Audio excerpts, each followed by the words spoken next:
Fue concejal, representante a la Cámara, senador, alto consejero presidencial, ministro de Vivienda, empresario y ahora lidera el gremio de los gremios, el Consejo Gremial Nacional.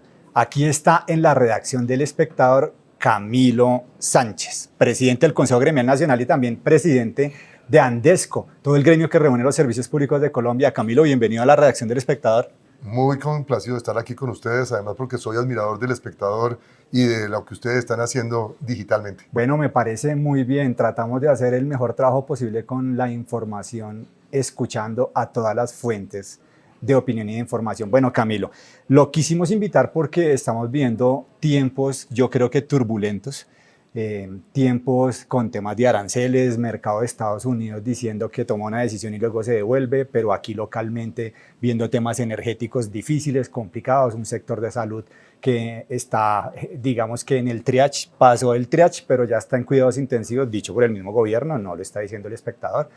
Y hay un montón de sectores que uno se pregunta pues hacia dónde vamos y qué va a pasar, y por eso queríamos hablar con usted. Ustedes agremian 32, los 32 gremios económicos más grandes de Colombia, ¿sí o no? No, 33. 33. El último hace menos de un mes entró a Socodis y ahora somos 33 y representamos más del 80% del PIB colombiano. Bueno, me parece clave ese dato. Más del 80% del Producto Interno Bruto colombiano. Entonces, arranquemos por ahí, por la economía nacional, y es ¿cómo leen ustedes macroeconómicamente a la Colombia de hoy? Y hablemos contemplando los indicadores que todos conocemos, la inflación, el PIB, la TRM, el desempleo. ¿Cómo leen a la Colombia de hoy ustedes que generan más del 80% del PIB? Bueno, primero, lo más importante para nosotros es tener seguridad jurídica. Y tenemos un gobierno que le encanta crear caos y pánico.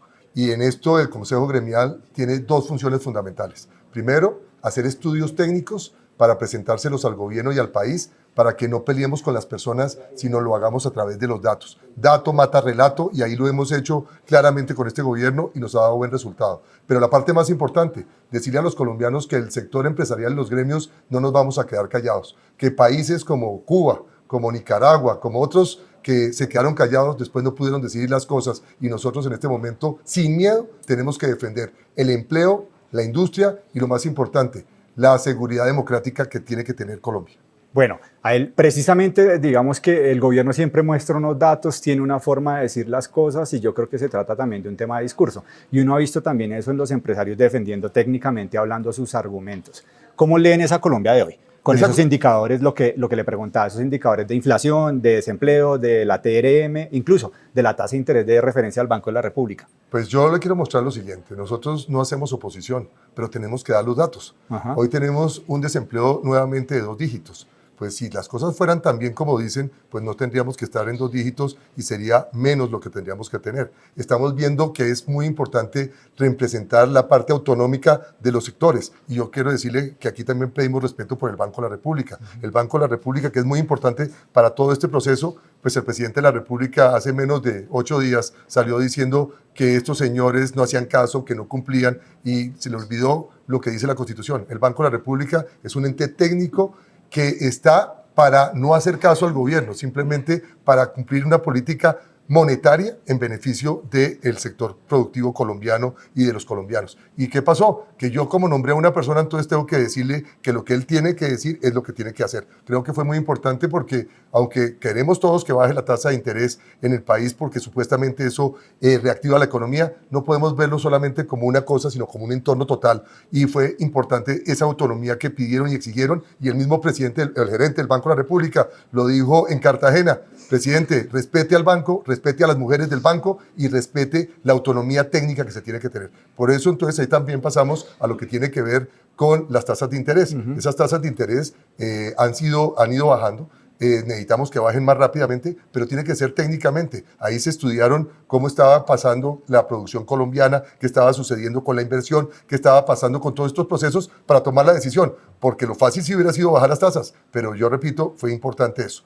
Aquí también tenemos que ver que hay que tener autonomía en el Congreso de la República, y el gobierno también Una semana aplaude cuando le aprueban una reforma a la salud, pero la semana entrante dice que son una porquería, que son unos vendidos que viven de las empresas y que todos están comprados, cosa que no es. Yo fui congresista y le puedo decir que tengo que aplaudir también al Congreso de la República, con esa presión indebida, con esos ministros persiguiendo a los congresistas que hayan sido capaces de decirle no vamos a votar la reforma laboral, porque esa reforma laboral va a costarle al país 500.000 desempleos de empresas formales, de personas formales, pues me parece aplaudible, me parece importante y creo que ese estudio lo dio el Banco de la República, lo dio Fedesarrollo y el gobierno con una ministra anterior que decía que esta reforma se hacía no para generar empleo, sino porque era necesario para ayudar a unos minoritarios que estaban en los sindicatos. Yo creo que aquí tenemos que clarificar los discursos, nosotros no tenemos que tener más miedo y tenemos que con argumentos, sin peleas con las personas,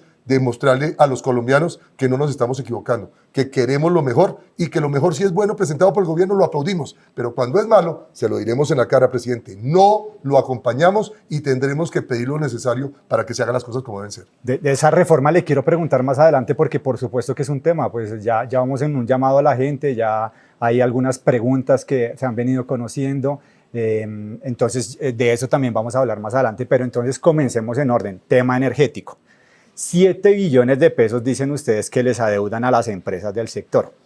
Yo me acuerdo que el anterior ministro de Hacienda, Diego Guevara, había hecho unas promesas de asignación de recursos para pagar, si no estoy mal, parte de esa plata.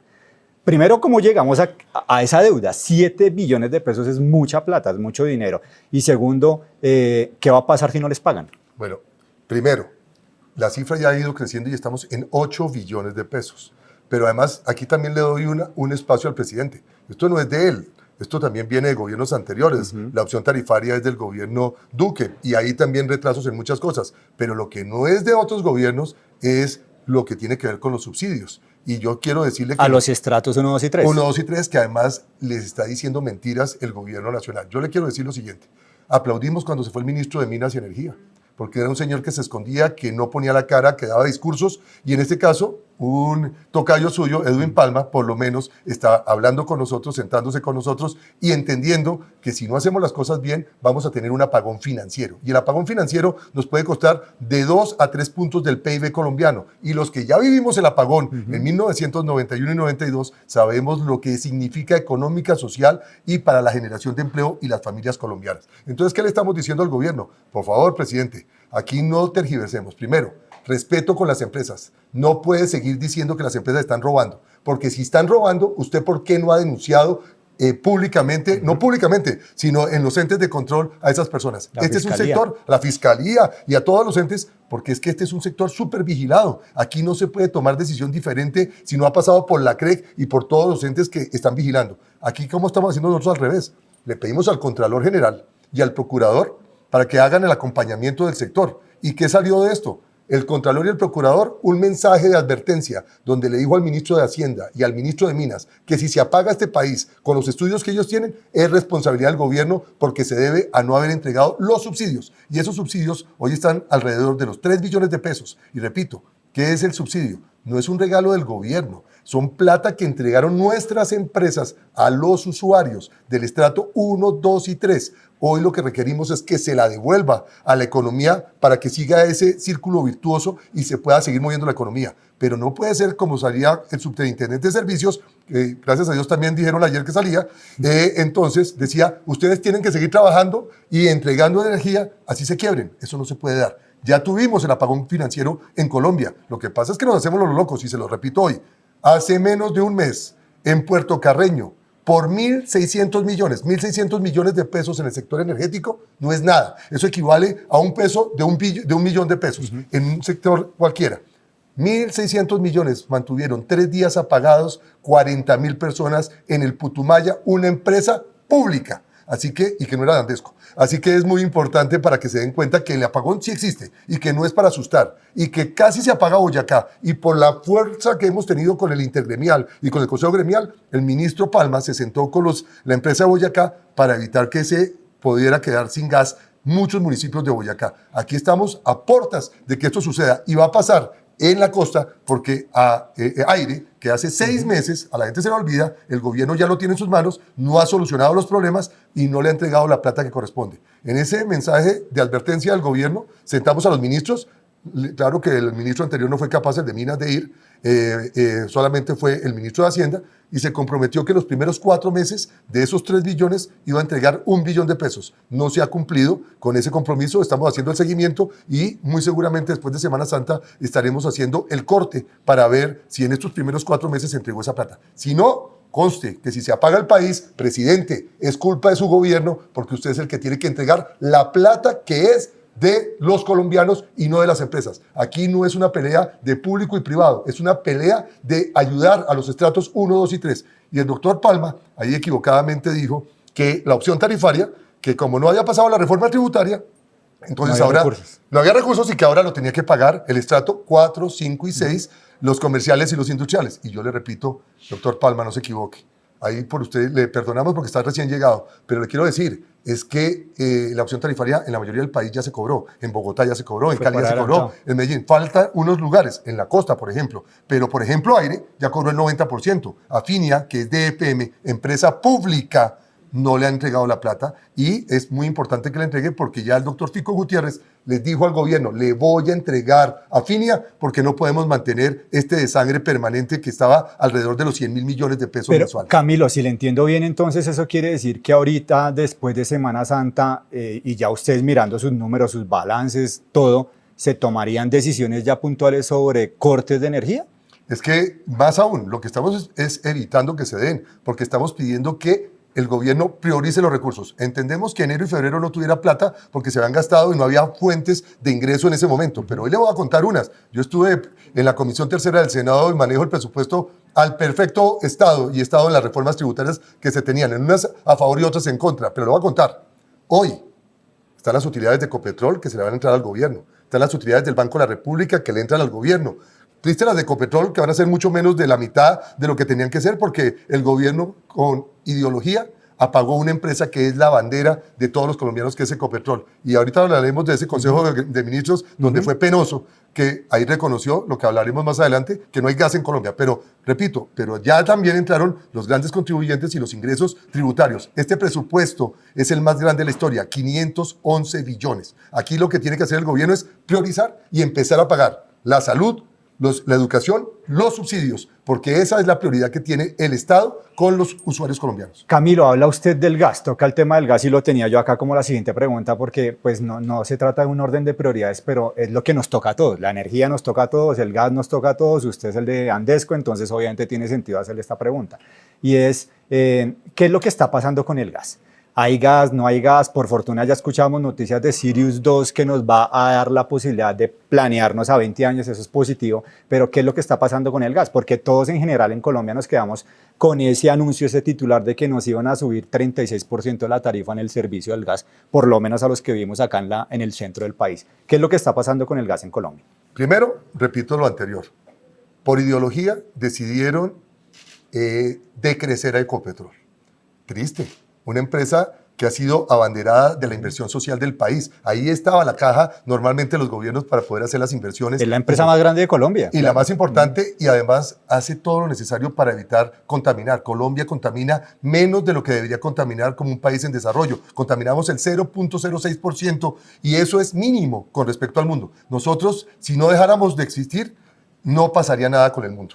Pero lo que sí estamos haciendo es un sacrificio sin necesidad. Y más cuando en el mundo la transición energética se hace a través del gas.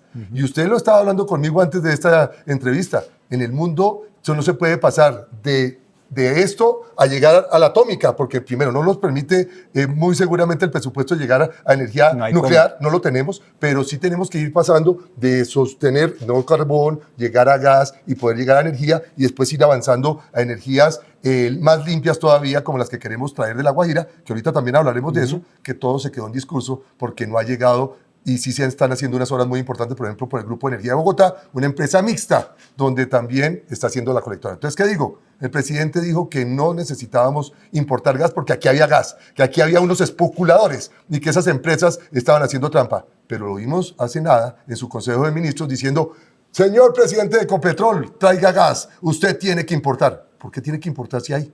Si no hay, es porque hay que traerlo. Ahí demostró que no había y que gracias a que hemos sido ineficientes, hemos tenido que traer gas, porque si no trae el gas las empresas, ¿qué pasa con las multas? Las multas son para las empresas si usted incumple el servicio que le tiene que dar a los usuarios. Siempre hemos traído gas a través de SPEC, a través de un 4% del mercado que se requiere para las térmicas. Y aquí también le repito otra cosa. Presidente, si no existieran las térmicas de gas y de carbón, Colombia se hubiera pagado el año pasado. Y usted todos los días les echa tierra, pero ellas fueron las que salvaron. En la costa con el gas y en el centro del país las térmicas de Boyacá, Cundinamarca y Santander, que con carbón han estado aprendiendo y trabajando para que no se apague este país. Pero eso no lo cuenta. Camilo, ¿por qué el rollo con el gas y el problema con el gas? Porque no se está explorando y perforando y obviamente sacando el gas como estaba planeado, precisamente por, pues digamos, el objetivo que tiene el gobierno de su transformación de la matriz energética pensando en energías renovables. Sí, es que ese es el error ideológicamente, es que tenemos una matriz limpia donde el 70% es generado por agua, pelea con las mismas generadoras de agua. Y usted sabe también quién salvó a Colombia, pues EPM, a través de Ituango. Y esas Hidroituango salvamos en ese momento cuando se empezó a generar con las 4 turbinas que se requerían, y van a ser 8, que van a ser muy importantes porque representan casi el 19% de la matriz completa cuando estén las 8. ¿Y qué pasa?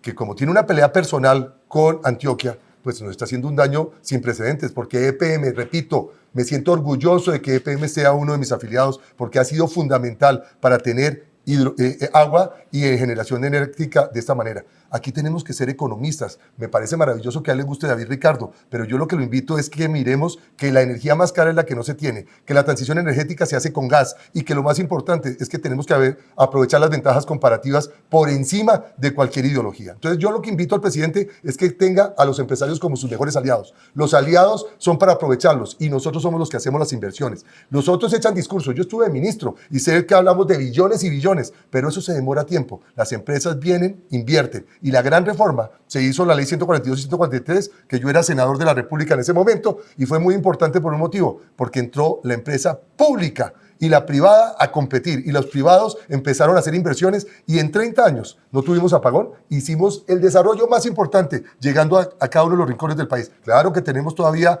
errores, pero ¿por qué somos ejemplo en Latinoamérica y por qué queremos hacer el chu también al sector energético? La llamada economía de mercado, de una u otra forma cada uno se mueve de acuerdo a cómo se vaya comportando el mercado. Usted nombró el agua y tengo que preguntarle por el agua. Obviamente en Colombia, en Bogotá, perdón, estamos cumpliendo un año de racionamiento. Yo personalmente nunca había vivido un racionamiento de agua. Sí me había tocado el de luz, el del 1991, el que usted hablaba, gobierno Gaviria, pero no el nacimiento de la Luciérnaga, pero no tenía en mi cabeza un racionamiento de agua y nos ha costado mucho. ¿Qué podemos aprender después de un año de racionamiento de agua, no solo para Bogotá, sino para el resto del país? Pues otro gran ejemplo.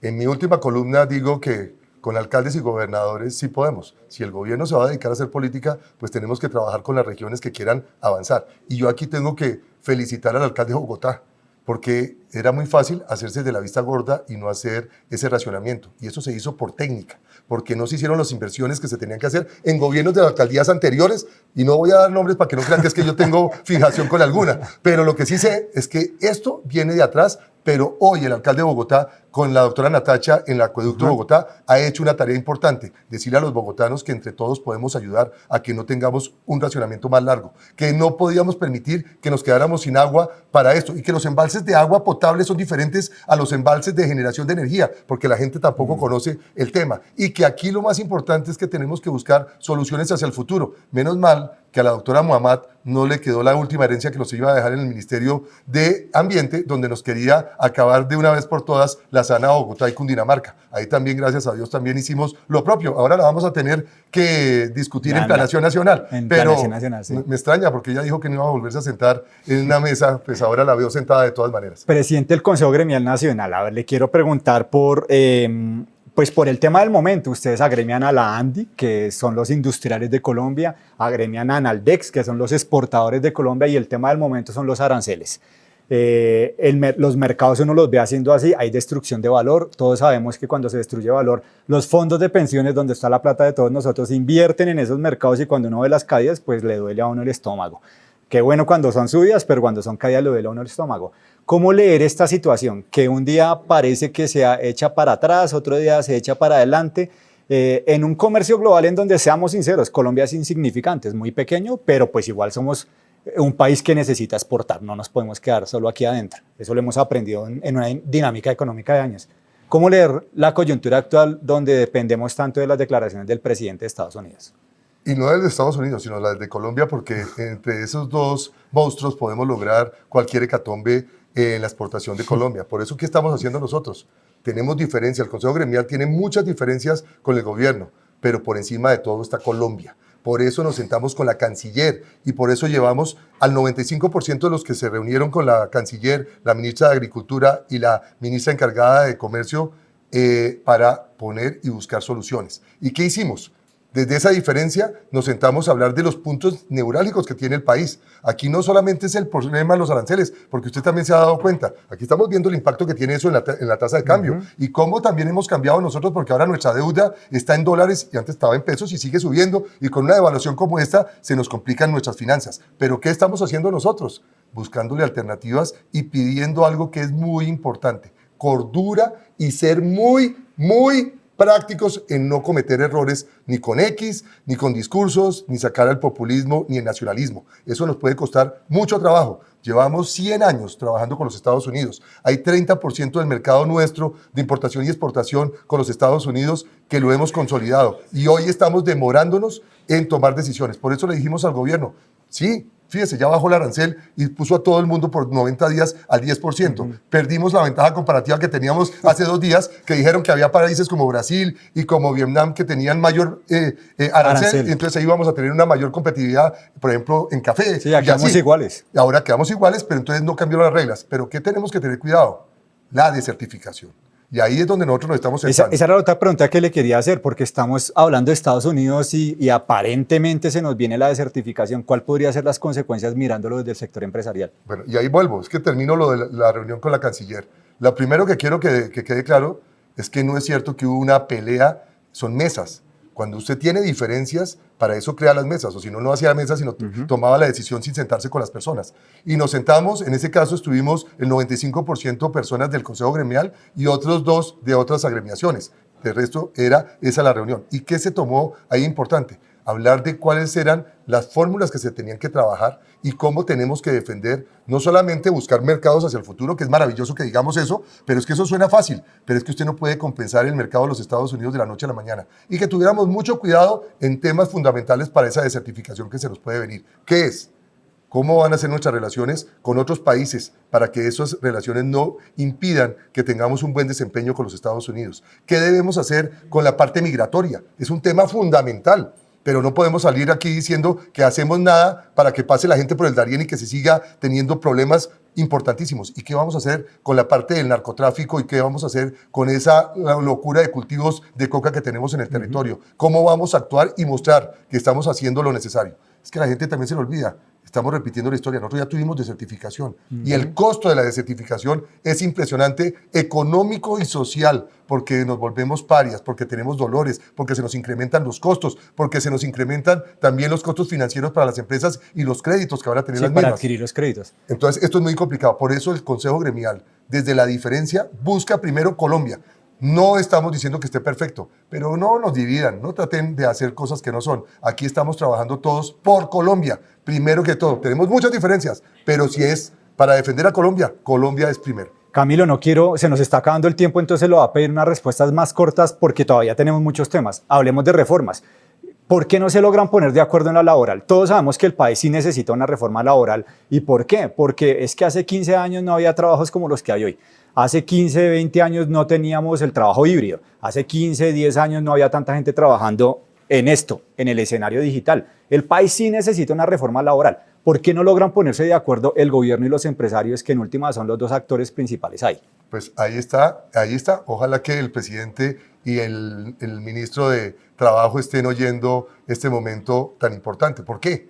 Porque es que nosotros, repito lo que dijimos al principio, nosotros generamos más del 80% del empleo formal. Hoy tenemos una informalidad que está superior al 54% de los colombianos. Y la reforma que estaba presentando el gobierno era absolutamente contraria a cerrar la brecha entre la informalidad y la formalidad. Cada vez íbamos a tener menos formales y más informales. Y estudio, es que yo no lo hice, lo hizo el Banco de la República, lo hizo Fedesarrollo y otra cantidad de entes que son técnicos, que no están pensando quién es el presidente, sino cuál es el impacto de una mala decisión. Y por eso le decíamos, señor, perder 500.000 empleos, usted sabe lo que significa, dónde vamos a meter 500.000 personas que se pierdan de la noche a la mañana. Por eso estamos diciendo, claro, aquí usted está viendo, si se tiene que hacer una reforma express, hagamos una reforma de 2, 3 artículos importantes. Queremos hablar de dominicales, queremos hablar de festivos. Maravilloso. Eso es lo que quiere oír la gente sobre un tema de esto. O quieren hablar de los sindicatos, de esos pequeños sindicatos que simplemente tienen unos señores que se han quedado durante muchos años allá y que ahora quieren que les den más privilegios. No, ahí no vamos a caer. Y vamos por ejemplo, a tener doble moral. Dice el gobierno que la esclavitud de estos gobiernos es la contratación de prestación de servicios. ¿Y qué encontramos en las últimas encuestas que hemos visto? Este gobierno es el que más prestación de servicio ha hecho en este gobierno comparado con gobiernos anteriores. Y esa es la esclavitud. Pero entonces, ¿por qué utiliza la esclavitud para decirnos que ahora hay que desaparecerlos? ¿Tiene la plata del presupuesto nacional para incorporarlos a este tema? ¿Qué va a pasar con las empresas de vigilancia que tienen una cantidad de estos procesos? ¿Qué va a pasar con las empresas como las nuestras que tenemos una cantidad en las partes de TICs, en lo que tiene que ver con energía y en las regiones? Gente que vive de esto, que come, que está feliz, que paga prestaciones y que está haciendo cosas diferentes. Entonces, por eso me duele cuando el discurso, que es más rápido que la realidad, puede coger a bobos y hacerlos convencer. Yo repito, ¿dónde está el tren del Pacífico al Atlántico eléctrico que va a pasar por el Darién? No existe ni siquiera el anteproyecto. El tren bala que nos habían dicho. Y el de La Guajira, que es el bala, ese es el otro. Bueno, tocó el tema de la salud, ese es otro que también nos importa a todos y es esa reforma no la ha tenido fácil en el Congreso. Estamos en pleno debate de la unidad de pago por capitación. Hay muchas clínicas y hospitales que han venido cerrando ciertas unidades de atención. Hay varias EPS intervenidas y de verdad que esa intervención no está saliendo bien de acuerdo con los números que hemos visto. ¿Cómo ven ustedes ese escenario? Porque sin lugar a dudas es vital. De nuevo, es un enfermo que ya pasó el triage, pasamos urgencias, pero estamos en crisis, reconocido por el mismo ministro Jaramillo. Pues es que aquí hasta las Cortes le están dando mandatos importantísimos, porque es que esto tiene que ser rentable. Aquí no podemos seguir con el discurso de que tenemos que tener empresas a pérdida. Eso no existe. Esas son las empresas que existen en Cuba, en Nicaragua, y miren cómo están. Vaya a Venezuela y mire a ver cómo son los cortes de energía que se tienen en este momento, de agua, energía, gas, en este momento siendo un país petrolero como es. Entonces lo que estamos diciendo, por favor no repitamos los errores de los países vecinos. Aquí lo que tenemos es que ser técnicos, ser serios y cumplirle a la gente. Yo le digo, ¿qué estamos viendo con la salud? Ver al magisterio que les dieron como les dieron, y yo a veces me sorprendo cuando los veo marchando. A FECODE, por ejemplo, marchando, digo, ¿de verdad? ¿De verdad? Estoy oyendo a los profesores y a sus familias diciendo que no están atendidos. Ahí se está probando el modelo. Ahí era donde se probó y no funcionó. Estamos viendo lo de los medicamentos. Aquí también. Aquí no se pueden hacer persecuciones inauditas a las personas. Aquí tenemos no una dictadura disfrazada de democracia. Es una democracia que no queremos que se vuelva dictadura. Y vamos a manejar este proceso de la mejor forma. Yo le repito al presidente, nosotros como gremio no hacemos oposición. Nosotros tenemos la técnica. Aquí están los estudios y acompañamos lo bueno, presidente, que se tenga que hacer. Por eso le pedimos que cada vez que usted hable, tenga cuidado, porque usted lo sigue la gente y cada vez que usted habla, se mueve también nuestra economía, se encarecen nuestras deudas, usted que era nuestro editor económico, doctor, sabe cuando esas calificadoras de riesgo empiezan a vernos mal y empieza a bajar nuestra calificación. Todo se encarece. Se encarece sin haber hecho nada malo. Nuestras empresas haciéndolo bien y mejorando y se les encarece los créditos y sus costos y eso en últimas va al usuario porque todo eso se va a la tarifa. Claro, entonces, por uno termina pagando todo. Exactamente. Por eso yo le pido que en la CREC nombre a todos los funcionarios, que deben ser 6 y que durante todo este gobierno no lo ha logrado, que nombre los que hagan falta en la CRA, lo que hacen falta en la CRC, que tengamos de verdad unos diálogos donde no es simplemente decir, hablemos del diálogo nacional, pero al otro momentico dicen, son unos ladrones, son unos tramposos, son unos mentirosos. Hay que cambiar el léxico, hay que cambiar el discurso. Camilo, ya vamos terminando, pero yo le quiero preguntar por algo que siempre me ha generado duda en este gobierno y es por qué tiene uno la sensación que con los banqueros sí se pudo, que se sentaron, hicieron el pacto por el crédito. Yo me acuerdo una foto en Palacio, todos posando con una sonrisa, el ministro de Hacienda de ese instante ahí al lado, posando en la foto, y el presidente de uno de los bancos más importantes, incluso extranjero de Colombia, también al lado de él. Y parecía que sí, que por fin los empresarios, en este caso los banqueros, se habían podido poner de acuerdo con el gobierno. Pero pareciera que con el resto de los gremios no. No, yo le digo que se ha hecho mucho y es que el sector financiero lo ha hecho bien siempre. No es de ahora y no es con este gobierno, es que saben manejar muy bien los procesos, y yo me siento encantado de que aquí tengamos a Jonathan Malagón, que es parte fundamental. Presidente del gremio de Asabacaria. Claro, y hacemos con él, y es una de las personas con la cual me entrevisto muchísimo, porque aquí uno tiene que aprender sobre los que saben y no simplemente dejar que otros empiecen a pontificar. Yo creo que el sector financiero ha demostrado que ha bajado las tasas en el momento que corresponde, que también está mirando el entorno que se está viviendo y que también se da cuenta que poner tasas especulativas sería peligrosísimo. Igual pasa en energía. ¿Usted cree que las empresas nuestras no han hecho ya un gran sacrificio? Lo que pasa es que usted no puede perder. Y además decir que en mercados económicos usted va a poner techos, pues es la forma más clara de tirarse un mercado. Yo lo repito, en el sector de la salud, ¿qué hicieron? Trataron de estrangularlo financieramente. Aquí esperemos que no se logre, porque aquí, gracias a Dios, tenemos empresas verdaderamente importantes que están demostrando que con esfuerzo estamos generando patria en cada uno de los rincones del país. En la pandemia mostramos cómo los servicios públicos fueron fundamentales, y en este momento no hemos dejado de apagar el país con todo lo que hemos tenido que hacer, porque creemos en Colombia y por encima de cualquier cosa no nos vamos a dejar. Y ahora sí, con esta terminamos, Camilo, y es que tengo un teléfono aquí en la mano y no puedo dejar de preguntarle. Está a puertas de, pues, digamos, del resultado que entreguen los entes de control sobre el negocio entre Tigo y Telefónica. Si eso se da y se aprueba, pues realmente quedaría el mercado colombiano de las telecomunicaciones controlado por dos grandes, que sería Claro y la fusión que resulte entre Telefónica y Tigo, porque las demás, seamos sinceros, son muy pequeñas. ¿Cómo leen ustedes eso? No sé qué tan bueno sea para los colombianos que solo quedemos obligados a poder elegir entre dos marcas. ¿Dónde queda el libre mercado ahí, digamos, Camilo? Pero yo le quiero decir que en el mundo esto no es que sea alguna sorpresa, pero además le quiero contar otra cosa.